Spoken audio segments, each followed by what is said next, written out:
MK ten news channel சார்பாக வணக்கம் நண்பர்களே. பொதுவாக ஒரு உலகம் தங்கம், வைரம், அப்புறம் பெட்ரோல் மாதிரியான விலையுயர்ந்த பொருட்களில் தான் போட்டி போடுவாங்க. ஆனால் இப்போ வெள்ளை தங்கம் உலக பொருளாதாரத்தையே ஆட்டி படைக்க போகுதுங்க. அது வேறு எதுவும் கிடையாது, பருத்தி. நண்பர்களே, நம்மளோட சட்டை பையில் இருக்கக்கூடிய ஒரு சின்ன நூல்ல இருந்து பெரிய ஏற்றுமதி வரைக்கும் இதுக்கு பின்னாடி கோடிக்கணக்கான மக்களோட உழைப்பு இருக்குங்க. சமீப காலமா பல பிரச்சனைகளை சந்தித்து வந்த இந்திய ஜவுளித்துறையில இப்ப ஒரு பெரிய மாற்றம் நடந்திருக்குங்க. இந்த நேரத்துல மத்திய அரசு எடுத்த பருத்தி இறக்குமதி வரி தற்காலிக நீக்கம் அப்படிங்கிற ஒரு முடிவானது மிகப்பெரிய கவனத்தை பெற்றிருக்குங்க. இது இந்தியாவோட திருப்பூர் மாதிரியான ஜவுளி மையங்களுக்கு புது வாய்ப்பு தருமா? உலக ஆடை சந்தையில வலுவான இடம் பிடித்திருக்கக்கூடிய வங்கதேசத்துக்கு இது புதிய சவாலை உருவாக்குமா என்பதை போன்ற பல சுவாரஸ்யமான தகவலை தாங்க இன்னைக்கு வீடியோவில் நம்ம பார்க்க போகிறோம். நண்பர்களே, இன்னைக்கு வீடியோ ரொம்ப சுவாரஸ்யமாக இருக்க போது, ஆகையால் வீடியோவை ஸ்கிப் பண்ணாமல் கடைசி வரைக்கும் முழுசாக பாருங்கள். நண்பர்களே, மத்திய அரசானது ஜவுளி தொழில்துறையின் நலனை கருத்தில் கொண்டு பருத்தி இறக்குமதி மீதான வரியை தற்காலிகமாக நீக்கியிருக்காங்க. சரி, முதல்ல இந்த முடிவு ரொம்ப முக்கியமானது அப்படிங்கிறத பற்றி நம்ம தெரிஞ்சுக்கலாம். நண்பர்களே, நம்ம கையில் இருக்கக்கூடிய ஒரு சாதாரண டிஷர்ட்டோட துவக்கம் எங்கே ஆரம்பிக்குது தெரியுமா? அது பருத்தி வயலில் தாங்க ஆரம்பிக்குது. ஏன்னா அந்த பருத்தி தான் முதல்ல நூலாக மாறுது. அந்த நூல் தான் அதுக்கப்புறம் துணியாக மாறுது. அந்த துணியானது ஆடையாக மாறி அதுக்கப்புறம் உலக நாடுகளுக்கெல்லாம் அது ஏற்றுமதியும் செய்யப்படுது. இப்படி ஒரு பெரிய சங்கிலியில் ஆரம்பத்தில் இருக்கக்கூடிய பருத்தியின் விலையானது அதிகமானால் என்ன ஆகும்? அதோட தாக்கமானது கடைசியில் தயாராகக்கூடிய ஆடை வரை போய் சேரும். இந்த பருத்தியின் விலை ஏற்றம் தாங்க கடந்த சில வருடங்களாகவே இந்திய ஜவுளித்துறைக்கு ஒரு பெரிய சவாலாக இருந்துச்சு. நண்பர்களே, இந்த பருத்தியின் விளைவு காரணமாக தாங்க நூற்பு ஆலைகளின் உற்பத்தி செலவும் அதிகமாச்சு. நண்பர்களே, இன்னைக்கு காலகட்டத்தில் உலக ஆடை வர்த்தகமானது ஒரு பெரிய போட்டி மைதானம் மாதிரிங்க.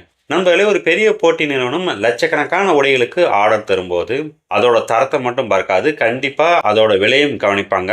இது போன்ற சூழல்ல மற்ற நாடுகள் விலை கம்மியா அந்த உடையை தயாரிக்க முன் வந்தா கண்டிப்பா இந்த ஆர்டர் எல்லாமே அங்க போயிடும். இந்த மாதிரியான சூழல்ல தாங்க வியட்நாம், வங்கதேசம் மாதிரியான நாடுகள் உலக ஜவுளி சந்தையில ஒரு பெரிய போட்டியாளரா மாற ஆரம்பிச்சிட்டாங்க.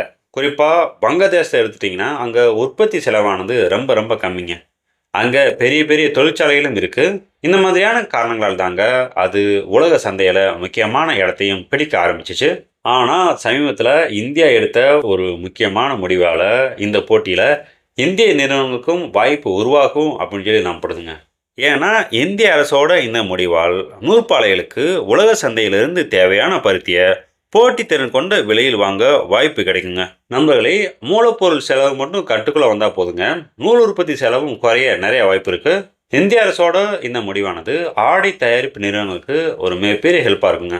திருப்பூர், கோயம்புத்தூர் மாதிரியான இந்தியாவோட முக்கியமான ஜவுளி மையங்கள் உலக ஆர்டர்களுக்காக இன்னும் வலுவா போட்டியிட வாய்ப்பு கிடைக்குங்க.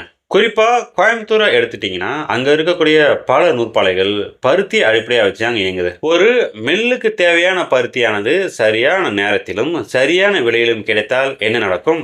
இயந்திரங்கள் தொடர்ந்து இயங்கும், உற்பத்தியும் சீரா இருக்கும். இதனால இதை நம்பி இருக்கக்கூடிய பல குடும்பங்களுக்கு மிகப்பெரிய உதவியா இருக்குங்க.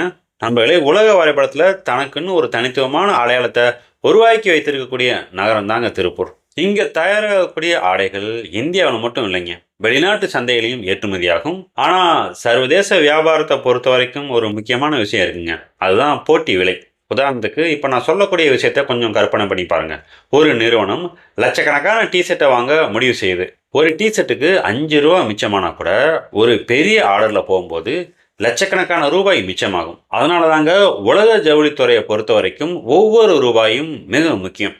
ஆகையால நண்பர்களே, இந்த மூலப்பொருள் செலவு மட்டும் கட்டுக்குள்ள வந்தா போதுங்க, இந்திய நிறுவனங்களுக்கு தரத்தையும் பாதுகாத்து அதே சமயம் ஒரு சிறப்பான விலையில் போட்டியிட ஒரு வாய்ப்பையும் உருவாக்கும். சரி நண்பர்களே, இந்தியாவோட இந்த மாற்றமானது வங்கதேச ஜவுளித்துறைக்கு ஒரு புதிய சவாலா இருக்குமா அப்படிங்கிறத பத்தி இப்ப நாம தெரிஞ்சுக்கலாம்.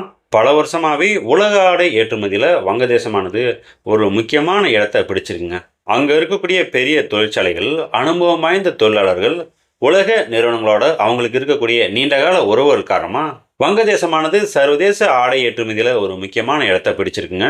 ஆனா ஒவ்வொரு நாட்டுக்கும் ஒரு பலம் இருக்கும், அதே சமயம் சில பலவீனங்களும் இருக்கத்தாங்க செய்யுது. வங்கதேசத்தை பொறுத்த வரைக்கும் அவங்ககிட்ட இருக்கக்கூடிய முக்கியமான மைனஸ் பாயிண்ட் என்னன்னு கேட்டீங்கன்னா, ஆடை தயாரிப்புல அவங்க பயன்படுத்தக்கூடிய மூலப்பொருட்கள்ல பெரும் பகுதியை அவங்க இறக்குமதி செய்றாங்க.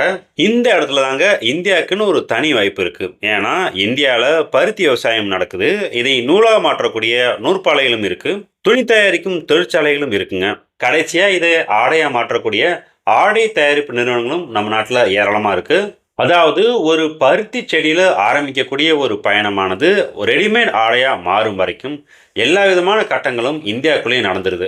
இந்த பலத்தோட மூலப்பொருள் கிடைப்பது இன்னும் எளிமையா மாறுச்சுன்னா உலக சந்தையில இன்னும் வலுவா போட்டியிட இந்திய நிறுவனங்களுக்கு ஒரு வாய்ப்பு உருவாங்க. இதன் காரணமாக தாங்க இந்த தற்காலிக வரி விலக்கானது இந்தியாவுக்கு கிடைக்கக்கூடிய ஒரு நல்ல வாய்ப்பா பார்க்கப்படுது. ஆனா இந்த வாய்ப்பு மட்டும் போதும், வெற்றியானது 100% உறுதி அப்படின்னு சொல்லி நம்மளால சொல்ல முடியாதுங்க. ஏன்னா உண்மையான போட்டி ஆரம்பமாகும் இடமே வேற. உலக சந்தையை பொறுத்த வரைக்கும் முன்னணி இடத்தை பிடிக்கணும்னா விலையை குறைச்சா மட்டும் போதாதுங்க. அதாவது சொன்ன நேரத்துல ஆர்டரை முடிக்கணும்.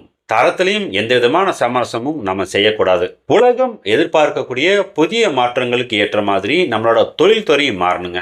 ஒரு ஆடையானது எப்படி தயாராகுது, இதற்கு பயன்படுத்தப்பட்ட முறையானது இயற்கைக்கு பாதிப்பை ஏற்படுத்துமா, இப்படிப்பட்ட பல கேள்விகள் உலக வர்த்தகத்தில் முக்கியமா மாறிட்டு இருக்கு. இந்த மாதிரியான சூழல்ல இந்திய நிறுவனங்களும் புதிய தொழில்நுட்பம், திறமையான உற்பத்தி முறைகள், வேகமான விநியோகம், இந்த மாதிரியான விஷயத்த நம்ம மேம்படுத்தினோம்னா கண்டிப்பா இன்னும் ஒரு பெரிய பலமா அது மாற ஆரம்பிக்கும். நண்பர்களே, இந்த வாய்ப்பை இந்தியா எப்படி பயன்படுத்த போகுது, அடுத்த சில வருடங்கள்ல இந்தியா ஆடை ஏற்றுமதியில் ஒரு முக்கியமான இடத்தை பிடிக்குமா, இந்த மாதிரியான கேள்விக்கான பதில பொறுத்து இருந்தாங்க பார்க்கணும். நன்றி நண்பர்களே. இந்த வீடியோ உங்களுக்கு பெற்று பண்ணுங்க. இந்த வீடியோ தொடர்பான உங்களோட கருத்துக்களை அவசியம் கீழே கமெண்ட்ல எழுதுங்க.